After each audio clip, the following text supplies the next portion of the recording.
Okay, well, thank you, everybody, for joining us this morning. We are very honored to have Senator Debbie Stabenow as our guest for our daily call. Senator, we very much appreciate you taking time to talk to the business and government and community leaders of Shiawassee County this morning to give us an update on what's happening in Washington. And I've also received several questions from local stakeholders on federal issues that I'd like to be able to ask you after your remarks wrap up. And so for housekeeping for everybody, I will be asking all those questions. We won't have an open line for that, just to make things more organized, and hopefully we can get through as much as possible until about 9:30. So, Senator, thank you for being here, and I will give you the floor. Well, thanks, Justin. It's good to be with you again, and I really appreciate everything that you're doing in Shiawassee County. And, like all of us, greatly regret the situation that we are in right now. We will get through it, but this is a very difficult time, to say the least. So, and let me say, I am operating at home. My home is in Lansing, and have been home, like many of you, operating through phone calls and Zoom and all of those kinds of things, but doing my own stay at home, stay in place effort as well, while we have so many people that are out on the front lines continuing to work, many people in my own family, and we are thinking of them and praying for them every day as they're on the front lines. Let me just mention a couple of things. I want to make sure that we're getting to all of your questions. Basically, when we look at this, first of all, this whole situation and challenge is fundamentally a healthcare crisis. It's a healthcare pandemic with a very aggressive virus, a new kind of virus, and all of our medical professionals are learning as we go here in terms of how to manage this. And so when we look at what was done in D.C., of course, we have to focus on what's needed by our hospitals and doctors and nurses, and how do we fund creating a vaccine as quickly as possible, and all the other things that we have to do to manage it so that we can get the economy going again. And the second piece was when you're asking someone or saying you have to stay home because you've been exposed, or your business is going to have to temporarily close because of what's happening. How do we support people having income? And that's where all of these different pieces come from, and the direct money to people, the unemployment compensation, the small business efforts. As you know, the small business efforts, as well as the larger loans, are all structured from the standpoint of supporting businesses to be able to stay intact, if at all possible, keep people on the payroll, so that as we come out of this, you're not having to look for more workers, retrain people, as much as possible. And we know it's not perfect, but be able to support businesses and particularly our small businesses to be able to hold on through all of this. Let me, a couple of specific things, because the question I get asked all the time, of course, is how do we get the economy going and how quickly? And the how quickly part of it really is up to the medical professionals, because if we all want it to be fast, but if it's too fast, we'll be right back here with more deaths, more sicknesses again. And so how it's managed is really important. And the thing that is really the key to all of this really is widespread testing, not just for folks that are on the front lines, like doctors and nurses and first responders and the folks that are currently working, which is, of course, critical. But the way we manage this until we get a vaccine, which is, if we're lucky, a year away before we can probably, I'm only guessing based on all the experts I keep hearing from, that, in order to have everyone feel confident that we have a safe vaccine, we're probably looking at a year. So between now and then, the question is, how can you feel confident opening up your business? How can people feel confident going back to work?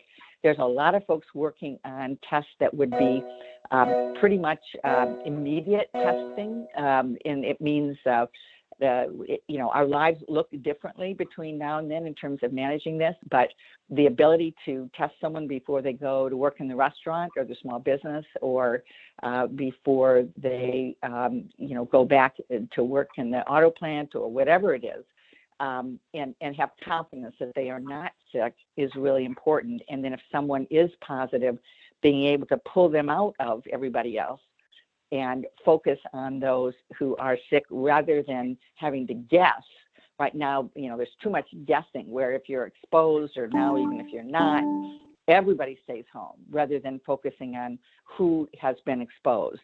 So to get to that point is going to take a lot of really important effort that's going on here, but a national focus on creating a way to test and make it practical for folks. The second thing I would just say is, because that's obviously a big subject and happy to talk more about it, but I'm anxious to know what you think about the support for small business that's put in place, both small business and nonprofits. As you know, the Paycheck Protection Program, as you know, has been the SBA and the lenders have been overwhelmed with folks applying. We know that we're going to be needing to add additional dollars, just like we need to add additional dollars for our hospitals and healthcare providers and so on. I'm confident that will happen.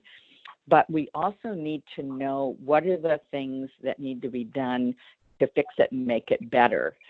And so I'll give you one example. We've struggled with my agriculture hat on. The chairman, Senator Roberts, and I have been working with the SBA to make sure they're recognizing farm credit as a lender for folks, farmers and people in rural communities. They've now done that. Greenstone is now one of a handful of lenders and farm credit system that's been recognized. But when we look at how people bank, how they get loans and so on, there's some real work that needs to be done, and probably some changes in the law in order to be able to have that broadly be used by SBA. And I know there are other issues that I'm hearing about from folks as well. And then I would finally just say that the program that is out of funding that was just overwhelmed at the beginning is the Disaster Recovery Loan and Grant Program. That needs more dollars. People have asked me, should we continue to sign up if we know there's not currently money there? And the answer, I believe, is yes, because you want to be in the queue for when the additional dollars come. So there's a lot of different issues. I will stop at this point because I know there are a lot of questions, but I would just say that, the most important thing is that we're all working together, everybody, to figure out how to do this, how to keep us safe, how to manage this until we get the vaccine, and how to make sure as many people, small businesses, entities are able to keep going and keep intact. And that's the whole point of the small business program, was to fund keeping people on the payroll or bringing them back, so that as we come out of this, we have as many of our small businesses as well as larger businesses intact as possible. And so I think that's a worthy goal. I also know when something this big is done as quickly as it was, there's going to be things that weren't done right. And the next package really has to fix those things. So I'm going to stop, and happy to answer more questions or elaborate on the things I've talked about. Well, thank you, Senator. You actually did a great job covering a number of items, so you're definitely on top of what we're hearing in Shiawassee County. One of the primary ones was, what do we need to do to get things reopened? You answered that well.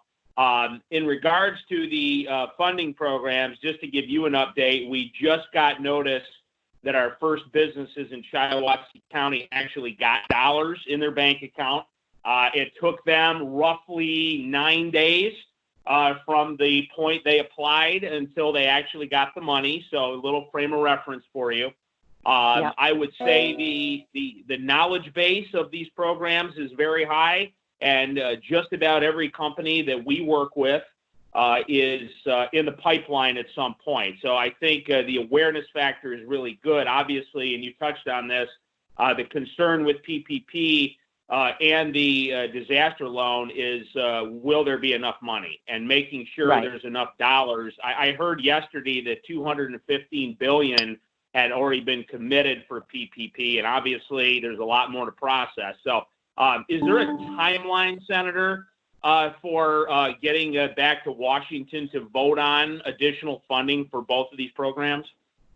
Well, that's a really good question, because ideally we would be able to get agreement and be able to not have to have everyone come back, but just do this by technically a voice vote in the House and the Senate to be able to keep moving as quickly as possible. And when I say ideally, I think it's, when we go back, it also means a whole bunch of staff and people have to come back in the middle of when across the country we're telling everyone to stay home and not be exposed. So we have a responsibility to the people that serve our country and that and serve the Senate and the House as well. And so if we can, there are folks literally on the phone every day, all day, trying to figure out a way to come together on a number of the needs that need to be addressed. If that can be done without bringing everyone back,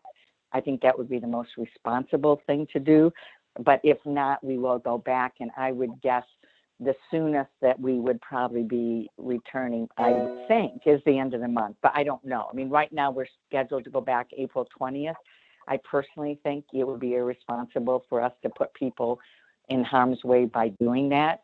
But we'll see. But I would guess, within a couple of weeks, there would be agreement. And just to put it in perspective, we need the additional dollars on PPP and the other emergency loans and so on. We also desperately need additional dollars for our hospitals, and not only the pressure on the large systems that we know about now, but when we look at the pressures on our rural hospitals in Shiawassee, in places all around Michigan, where it's incredibly important that people not only have the protective gear, but they have the resources that they need. We can't afford in this process to lose our rural hospitals. And so getting the dollars for the hospitals, and then the folks partnering with them, of course, are our local units of government and the state government. And so that's another really important piece. So we need several pieces that need to get done quickly to be able to move forward. But hopefully that can happen soon. Excellent. And and thank you for bringing that up, because there are other constituencies that need additional support. You did touch on one. Would love to hear more thoughts on what we can do to help the agriculture community. But two others that I did want to mention to you as well. To be a little bit selfish, one of the areas of nonprofits that were not covered were 501c6s, which our organization is structured as that. Our Shiawassee Regional Chamber is structured as that. So seeing that being a possible eligible entity in PPP would be very helpful. But the third section that I wanted to mention is real estate, and I know there's some real estate folks on the line. People that own residential real estate, rent out apartments, people that own commercial buildings are getting hurt right now. They're not as they don't benefit as much from PPP because that's an employment-based model. What talk is there to support real estate owners and their needs? Well, thank you, Justin. Two important questions. Let me start from an agriculture standpoint, that because our farmers and the whole food supply chain now is under terrific pressure. Our farmers were already being hit, whether it's what happens on the weather, and right now, how they're going to be able to plant as they need to, plus the trade challenges and a whole range of things. And now we have this, as well as the whole food supply chain is really being slammed.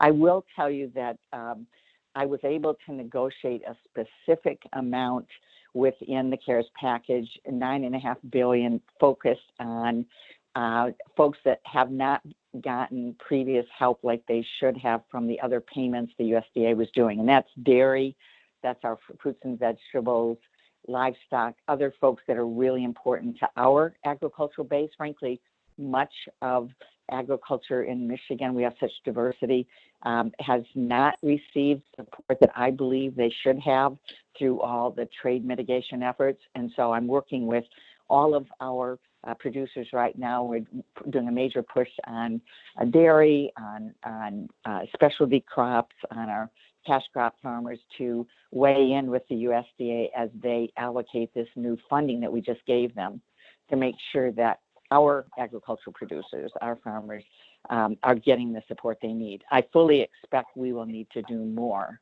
in the next round that relates to agriculture.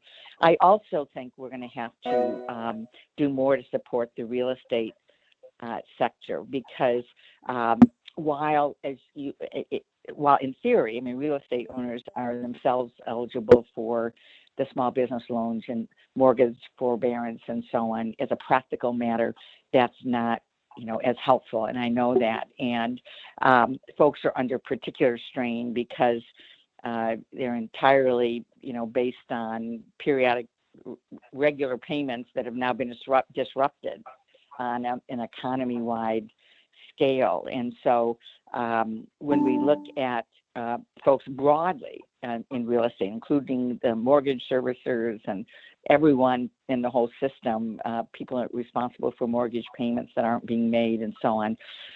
This is something that we're already talking about for the next round. And I would welcome, thoughts and suggestions on this because right now we don't know how long the system can actually run under the mortgage and rent forbearance and eviction moratoriums and so on. And not counting people who can't afford to pay their rent. So it's a highly exposed area. And technically the CARES Act addresses that for small business loans, but it really doesn't do it. So I think this is going to be an important next step. And I would welcome, thoughts on that. Excellent. We'll definitely get feedback from our real estate folks, and we'll pass that along to your staff.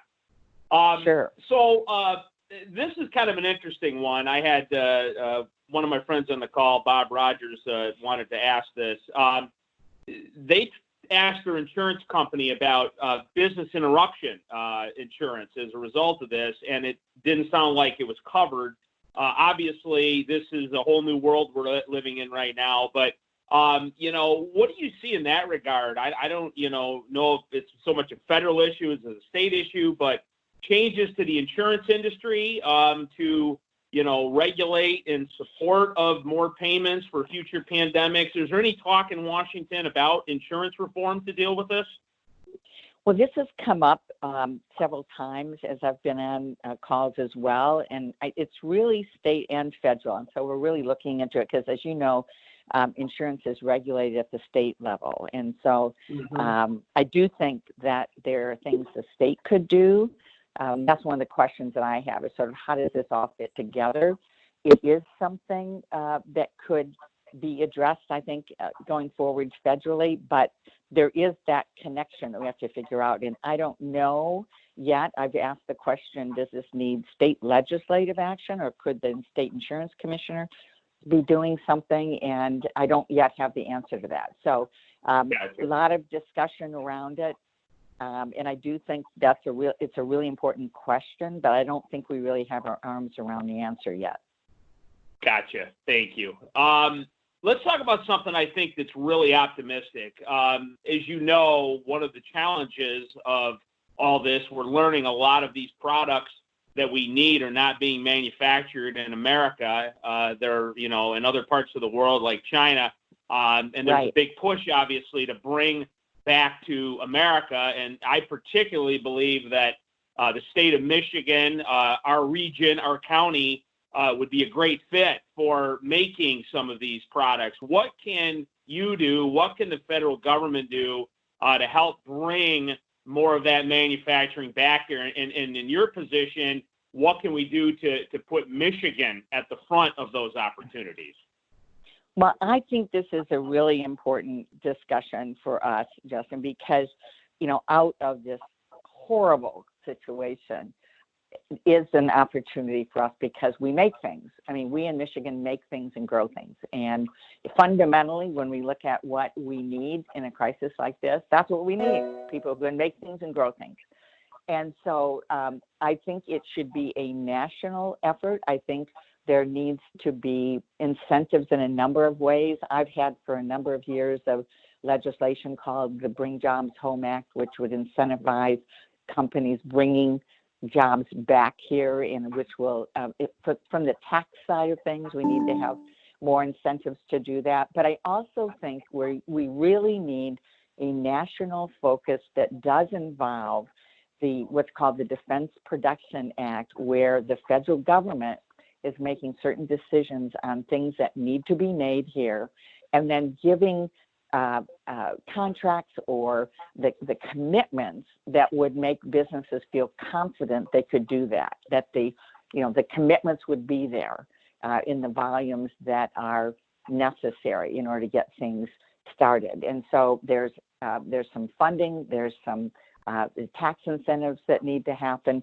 but there's also, in talking to our businesses who are now retooling, the autos are retooling and making ventilators, and many are doing surgical masks, and we're seeing, Dow doing hand sanitizer, and so many others I hate to even pick that are retooling. To do that long term, you have to see contracts and a revenue stream to be able to make those long term commitments. And the best way to have that happen would be a national strategy to do that. And so that needs to come with everybody federally thinking that's the right thing to do. And we're not there yet, but that's what I think really needs to happen. We need to decide what is in national security interest. And we've always had a process related to weapons technology, defense technology, but we've not broadened it out to what we do around medical equipment and technology. I've been saying for a long time we need to be doing it around food production. We've had too many of our food processing operations been bought up by China, as an example. Smithfield Foods, about a third of all the pork production in the country, is now a Chinese company. And so I've been saying for years through agriculture that we need to look at these large purchases of businesses. We need to look at what we need as a country and look at them from a national defense standpoint. So hopefully, that's what will happen. It has to happen. I mean, long term, this has to happen. We cannot be putting ourselves in a situation where we're trying to figure out how to negotiate with China. And I've been involved in some of these, too many of these discussions now around PPE. It's as hard as you've heard. And when we're in these crazy situations where it's like, I know somebody in healthcare who knows a guy who knows a guy who does business in China. I mean, that's where we are right now. It's crazy. And then China decides at the last minute not to let the flight leave, and which is also where we've been. So we need to own this. So it's an opportunity for jobs, but it's going to take a coordinated national action plan so that businesses have confidence that they can retool and be able to make the businesses work. Well, very good, and I'm in complete agreement with you on that. We have just a couple minutes, and I want to actually finish on kind of where you started, back to the healthcare system. As you mentioned, Memorial here in Owasso, our hospital, has been doing amazing work. We've got also, and not to be forgotten, we've got other healthcare providers that are trying to get through this, like assisted livings, nursing homes, things like that. And as you mentioned, funding is a huge issue. Access to personal protective equipment is a huge issue. What is under consideration either now or in the future to get more money, into their hands, more PPE into their hands? What are the bills or actions in Washington to help them out right now? Well, that's a really important question. And I would say that the next package that's put together not only has to have the dollars for small business that we all want, it has to have the healthcare dollars that are needed. And I also think it's important that we have a piece of that designated for rural hospitals. And so, it needs to be structured where we're not losing rural hospitals in the process of this. So it's simply more funding that's coming in for them. And also we've provided money for the personal protective equipment. The problem, Justin, goes back to what we just talked about. It's not made here. We have literally one American supplier that does swabs that are absolutely critical for testing. And the last I checked a few days ago, there was like 500,000 swabs left for the entire country. And so, and that doesn't count, all the other testing equipment that we're talking about. So we have the dollars to purchase these things. The question is, where are they? And can we get them? And most of them aren't here in the United States, which is a huge, huge problem for us. Now, in the meantime, I just want to thank everybody. I know this is happening in Shiawassee County, and it happened across the state. Folks that are sewing, the basic masks, not the ones that are the N95 masks that the nurses and doctors need, but the basic cloth masks to help. I know there are people stepping forward to figure out how to do face shields and the other things that are needed. That's who we are in Michigan. People step up to help. And I also want to just give a shout out. I know that the City of Durand's Downtown Development Authority and the Chamber have been offering small businesses emergency grant funding. That's wonderful. There's, I'm sure, so many other things that I'm just not aware of. So there's, people are coming forward, but what we've got to do out of all of this horrible situation and pain is to understand what we need to do differently as a country, as a strategy. And it's not state by state. I would just say it's when we think about China, we don't hear them say, we have a Beijing strategy, and then we have a Shanghai strategy. They have a Chinese strategy, and as someone said to me, we are the United States of America. So to do the big pieces on bringing these jobs and this production to America, which we've got to do, it's got to be a national action plan. So absolutely. Yeah. Well, Senator, thank you for your time, and I want to give a shout out to your regional manager, Spencer Verhagen, who does a great job staying in touch with us and representing you here in Shiawassee County. And I would assume that if anyone has any questions on the call or has further issues, reaching out to Spencer would be the appropriate way to go. Yes, we talked to Spencer, and also on my website, my Senate website, we have all the information that is possibly available with every link to every agency. And so please go there if we can provide information. And Spencer's always just a call or email away. Great. So I'll just give everybody Spencer's phone number. It's 810-720-4172, and I will email that out. But Senator Stabenow, I know you got to go. Thank you for being generous with your time and answering all of these questions. Be safe and keep doing a great job representing us in Washington. Thank you. Be safe as well. Take care. Okay. Take care. Okay, everybody. We're going to continue. I know some people probably want to jump off, but I've got a few other items to cover on the call, and then we can jump into our normal comment and Q&A section.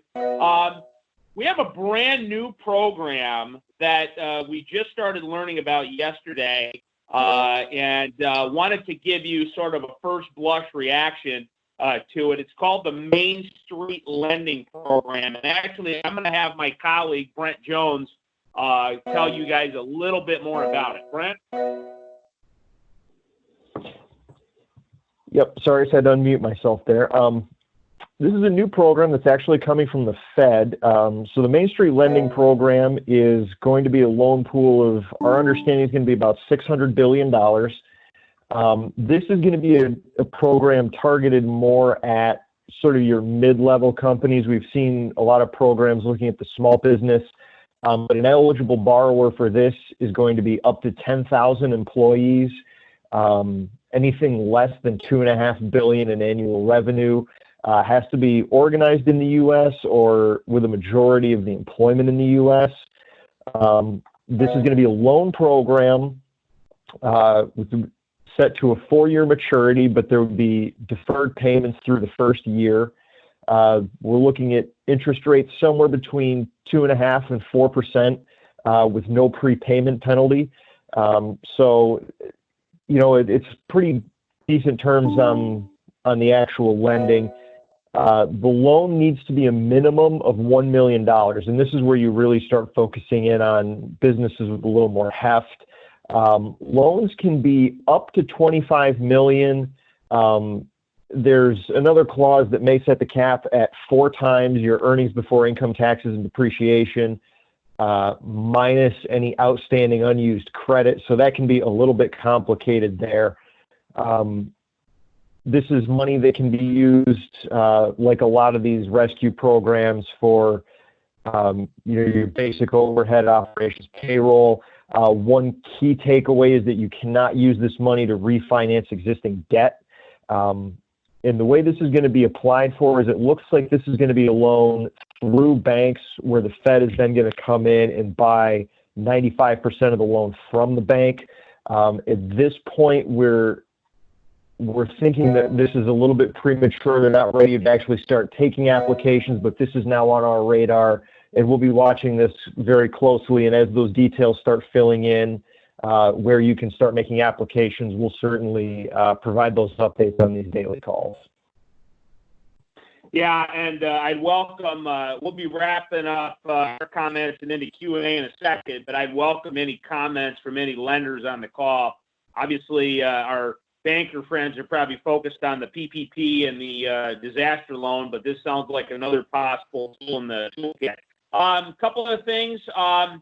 I mentioned exporting yesterday. We will have Jake Schrader from the Michigan Economic Development Corporation on our call tomorrow to talk about exporting resources, some webinars, some grant programs to help with that. So please put that on your calendar. MEDC update. You probably saw by email and social media yesterday, we did announce 23 grant recipients throughout Shiawassee County, 8 different mailing addresses. It was a very hard process, as you might imagine. I've talked about it a lot. We were able to fund only 10% of all the requests. We really tried to get the money spread around the county into the hands of really small businesses that could use a little bit of funding. The awards ranged, I believe, from roughly 1,000 up to 8,000.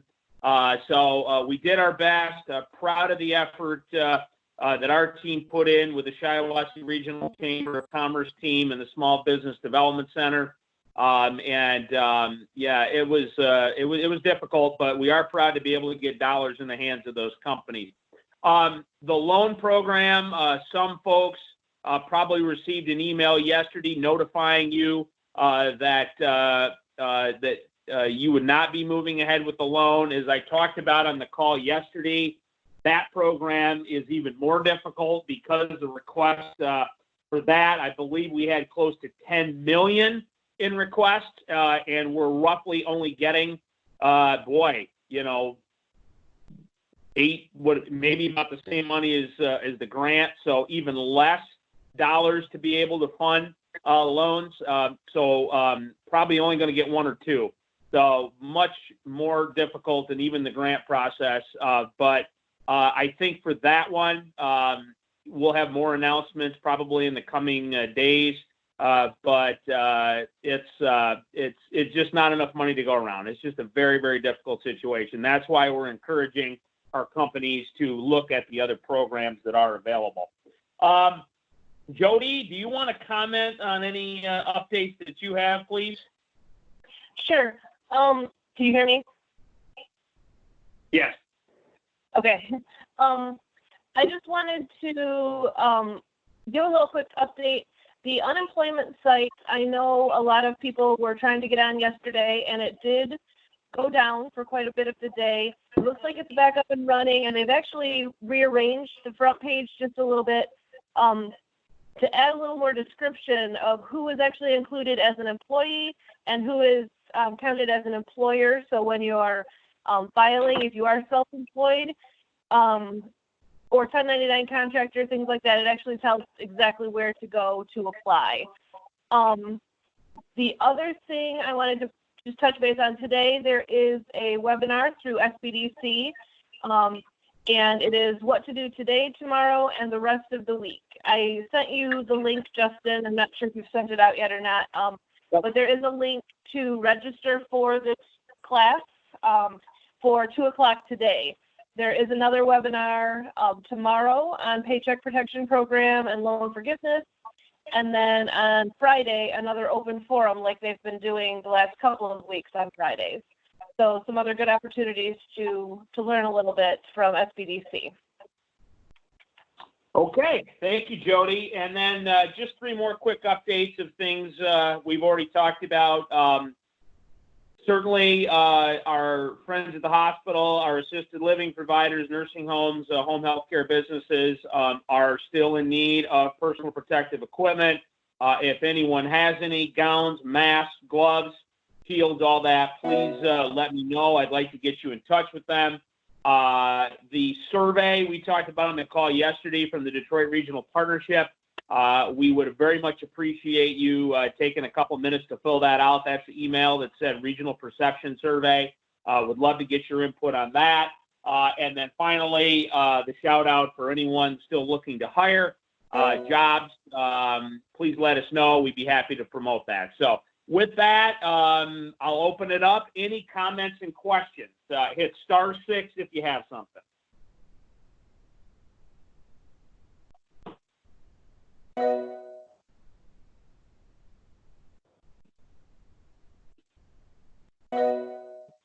Any comments or questions from the group? Hey, Justin, it's Kevin. Finally, thank goodness that system went up and running. I went on there at 5:30 in the morning and got right in. It was open. It was live early. But when I went back later to check to make sure that I had registered, that's when it was down. And like she said, it was down almost the whole day. I went back at 5 p.m. and it was still down. However, I went on this morning at 7 o'clock. It was all up and running. And another self-employed person in the area told me he went on there and he was able to register. And everything's good. Okay.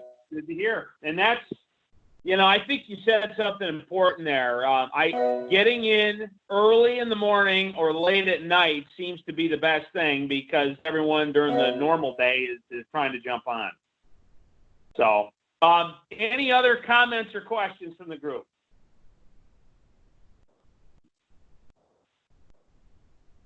And a reminder, hit *6 if you have something.